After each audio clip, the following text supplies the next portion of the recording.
معارف و مسائل۔ اس آیت میں 3 چیزوں کی وصیت مسلمانوں کو کی گئی ہے: صبر، مصابرہ، مرابطہ، اور چوتھی چیز تقویٰ ہے جو ان تینوں کے ساتھ لازم ہے۔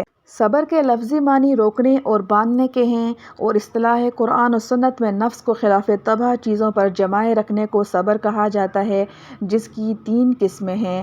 اول، صبر علی الطاعات، یعنی جن کاموں کو اللہ تعالیٰ نے اور اس کے رسول صلی اللہ علیہ وسلم نے حکم دیا ہے ان کی پابندی طبیعت پر کتنی بھی شاق ہو اس پر نفس کو جمائے رکھنا۔ دوسرے، صبر عن المعاصی، یعنی جن چیزوں سے اللہ تعالیٰ اور اس کے رسول صلی اللہ علیہ وسلم نے منع فرمایا ہے وہ نفس کے لیے کتنی ہی مرغوب و لذیذ ہوں، نفس کو اس سے روکنا۔